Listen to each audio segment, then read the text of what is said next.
Imaginez, vous sortez et voyez la Lune grossir, fonçant vers la Terre à une vitesse stupéfiante. Voici ce qui arriverait si la Lune frappait la Terre. À mesure que la Lune se rapproche, la première chose que nous remarquerons sera un changement spectaculaire des marées. Les villes côtières seront englouties par les océans. Sa gravité provoquera l'éjection de nos satellites hors de leur orbite, les rendant complètement inutiles. Il y aura des tremblements de terre et des éruptions volcaniques chaque jour. Et lorsque la Lune ne sera plus qu'à 18 000 km de la surface de la Terre, elle sera complètement déchirée par la gravité terrestre, créant un magnifique système d'anneaux, semblable à celui de Saturne. Tous les survivants profiteront d'une vue époustouflante sur ces anneaux scintillant au soleil.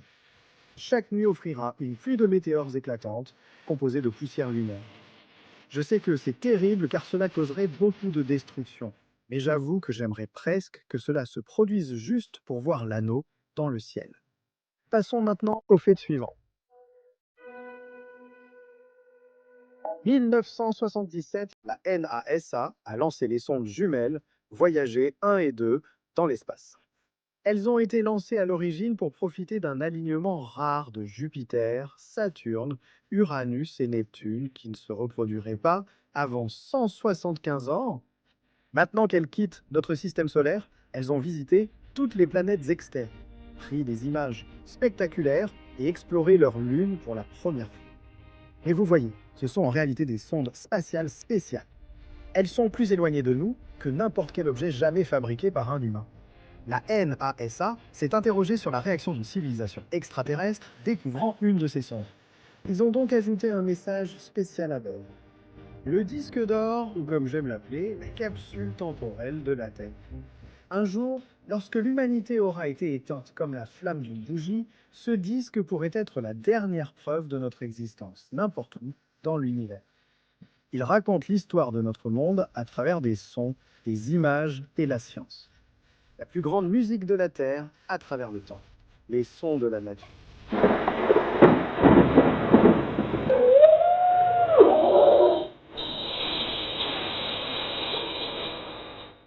Des salutations parlées dans des dizaines de langues. Salutations à nos amis dans les étoiles. Nous espérons qu'un jour nous vous rencontrerons. Shalom. Assalamu alaikum. Paix sur vous. Nous, les habitants de cette terre, vous adressons nos salutations. Bonjour de la part des enfants de la planète Terre. Et plus de 100 images soigneusement choisies par Carl Sagan et son équipe pour raconter notre histoire. L'histoire humaine. L'histoire de la Terre.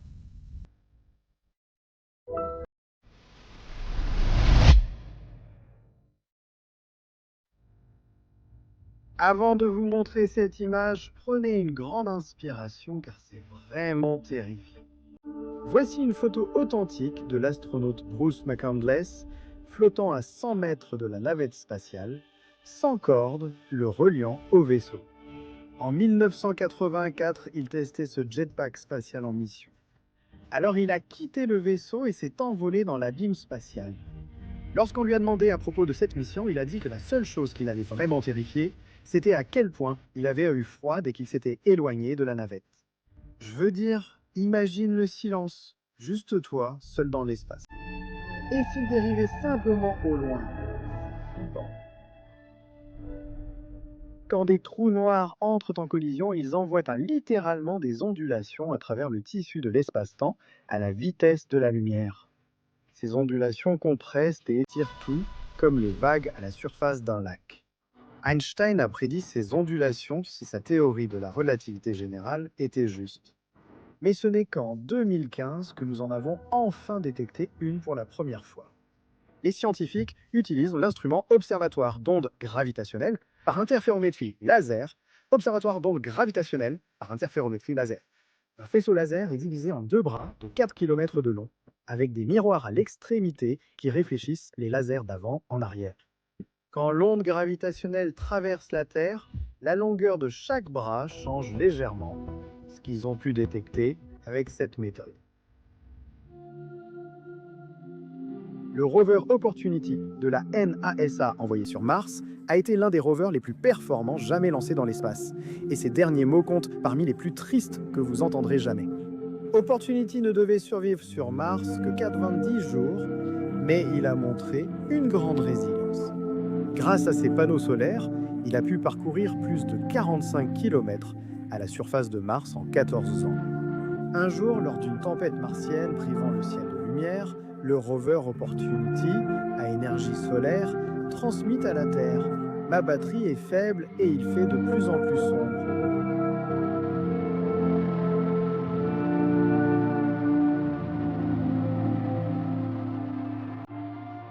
Les couchers de soleil terrestres sont connus pour leur magnifique teinte rouge ou rose. Mais qu'en est-il sur d'autres planètes comme Mars? Eh bien, heureusement, nous avons des rovers là-bas qui peuvent prendre des photos et les envoyer sur Terre. Et voici ce que nous voyons. Les couchers de soleil sur Mars ont une belle teinte bleutée. Cela arrive car la fine poussière sur Mars laisse mieux passer la lumière bleue dans l'atmosphère que les autres couleurs.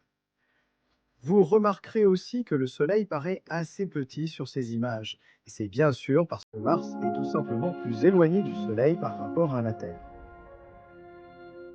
Un jour, peut-être bientôt, l'une des étoiles les plus brillantes de notre ciel nocturne explosera. Et quand cela arrivera, votre ciel nocturne ressemblera à ceci. Je parle bien sûr de l'étoile géante rouge Bételgeuse.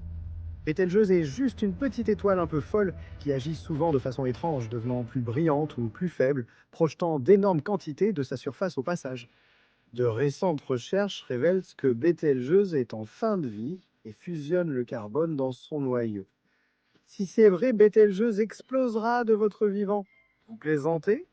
Elle sera si brillante que vous pourrez même la voir pendant la journée et elle projettera une ombre la nuit. Avant que vous ne commentiez, Bételgeuse est en fait à 500 années-lumière, donc elle a peut-être déjà explosé. C'est vrai cependant. Mais ne paniquez pas ou quoi que ce soit. Nous sommes en fait en dehors de la zone de danger. Si nous étions à 450 années-lumière plus près de Bételgeuse, tout serait fini. Les trous noirs sont peut-être les objets les plus insaisissables de tout l'univers. Ce sont des objets très denses et massifs dont la gravité est si forte que même la lumière ne peut s'en échapper. Notre galaxie à elle seule pourrait contenir plus de 100 millions de trous noirs individuels. Mais comme ils n'émettent aucune lumière, ils sont extrêmement difficiles à repérer, à moins qu'ils ne soient en train de se mouvoir. Les trous noirs supermassifs au centre de presque toutes les galaxies absorbent d'énormes quantités de matière, créant des disques d'accrétion lumineux visibles dans des films comme Interstellar. Vous ne pouvez pas voir le trou noir, mais vous pouvez observer l'horizon des événements où la lumière est capturée.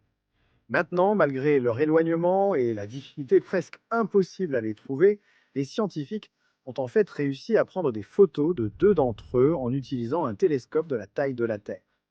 Vous avez bien entendu. Quand on fait le calcul et qu'on essaie de déterminer la taille du télescope nécessaire pour prendre une photo de l'un de ces objets avec un minimum de détails, on se rend compte qu'il faudrait un télescope de la taille de la Terre entière pour avoir la moindre chance de réussir. Évidemment, il est impossible d'aller dans l'espace construire un télescope aussi grand. Alors ils ont fait preuve de créativité. En utilisant des télescopes individuels placés tout autour du globe, on peut créer un réseau de télescopes qui pourrait théoriquement imager les trous noirs. Alors ils se sont fixés deux objectifs. Le trou noir supermassif le plus proche de nous, Sagittarius A étoile, et le trou noir supermassif dans la galaxie M87, l'un des trous noirs les plus massifs que nous connaissons. Sagittarius A étoile est en fait notre trou noir qui se trouve au centre de la galaxie de la Voie lactée. Il est actuellement à seulement 26 000 années-lumière de nous. M87, elle, se trouve à 53 millions d'années-lumière. Et tu veux savoir le truc fou? Ce n'était pas le cas.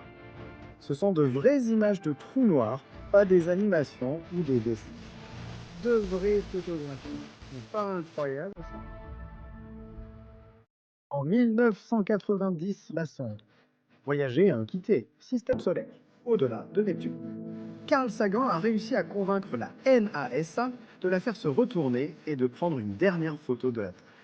Certaines personnes disaient que c'était stupide et un gaspillage de carburant, mais ils l'ont fait quand même. Voyager a été à 6 milliards de kilomètres de la Terre lors de cette photo. C'est la Terre, prise dans un rayon de lumière différé. Dans son livre, Sagan écrit à propos de cette image: La Terre est le seul monde connu à abriter la vie.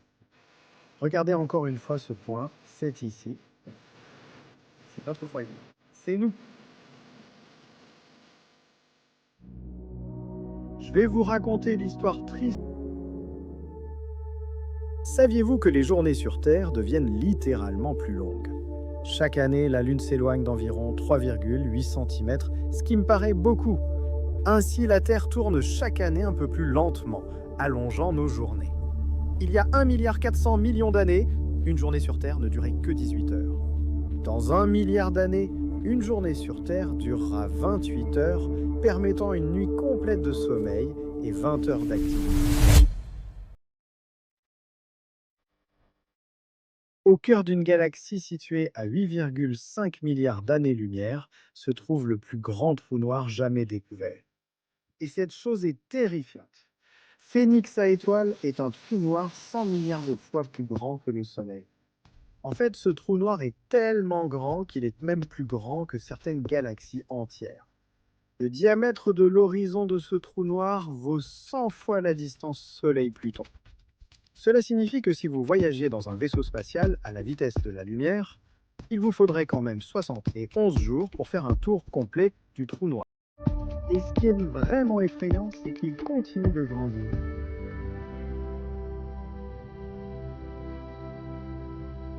Vous savez, quand les gens disent bien que vous êtes une étoile, ils ne mentent pas vraiment.